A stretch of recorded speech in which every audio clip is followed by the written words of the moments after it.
हम भगवान से एक बहुत बहुत बहुत बड़ा नियम लेके आए हैं प्रभु कि हम इस कलिकाल में जा रहे हैं, मानव शरीर आप हमें दे रहे हैं, हम आपका नाम जपेंगे, हम आपके नामों को गाएंगे और इस मानव शरीर को पा करके आपको पालेंगे।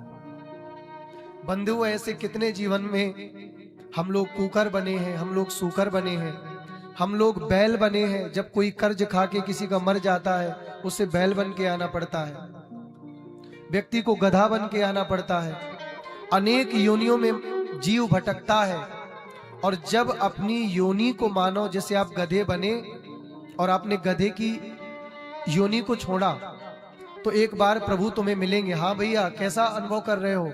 तो वो यही कहता, एक बार तो मौका दे दो हे नाथ, देत हे तु बिन ईस स्नेही, एक बार तो मौका दे दो, एक बार कृपा कर दो। भगवान कहते अभी तेरे दिन पूरे नहीं हुए, फिर जा बैल बन जा, फिर जा गधा बन जा, फिर जा बिल्ली बन जा, फिर जा घोड़ा बन जा। ऐसे मेरे भाई बहन, हमें आपको 84 लाख योनियों में भटकना पड़ता है। कितनी योनियों में भटकना पड़ता है? कोई दाई का दादा नहीं होता, न कोई बरिस्ता वाला मित्र होता, न कोई कैफे वाला मित्र होता, न कोई पार्टी वाला मित्र होता, न कोई क्लब वाला काम आता, न कोई मदिरा पीने वाला काम आता, न कोई शेयर मार्केट वाला काम आता। वहां कोई काम नहीं आता।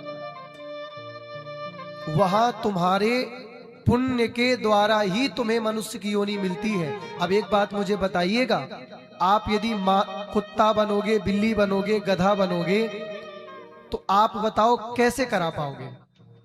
ध्यान से सुनना, कुत्ता, बिल्ली, गधा, घोड़ा बनने के बाद कैसे पुण्य कमाओगे?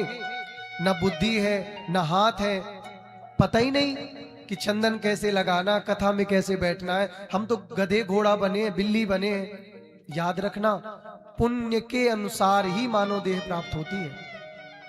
अब एक बात मैं आपसे पूछता हूं, जब हम 84 लाख में कुत्ता, घोड़ा, गधा बनते हैं, तब हमें क्या पुण्य करने की स्थिति पता चलती है? कैसे पुण्य करें? पुण्य करने की स्थिति हमें आती है? कैसे पुण्य करना चाहिए? नहीं आती ना, हमें बिल्कुल पता ही नहीं होता। हमें तो बस यही है, तालाब दिखा तो हम डूब गए, प्यास लगी तो किसी ने पानी दे दिया तो पी लिए। कई पशु पानी की तलाश में तड़प तड़प के मर जाते हैं। किसी ने चादर उड़ा दिया तो ओढ़ लिए, सर्दी से बच गए, नहीं उड़ाई तो कोई बात नहीं। तो मनुष्य जीवन में ही ये संभव है कि भगवान का नाम जप लें और अपने इस जीवन को सार्थक कर लें, क्योंकि दोबारा हमें इस जन्म मरण के चक्कर में ना आना पड़े। या तो हम भगवान के बैकुंठ में रहें और या तो भगवान के साथ हमेशा भ्रमण में रहें। ये संसार बहुत बुरा है, यहाँ के लोग बहुत बुरे हैं। संसार समय पर पड़ने पर किसी को नहीं छोड़ता, किसी को नहीं बकसता।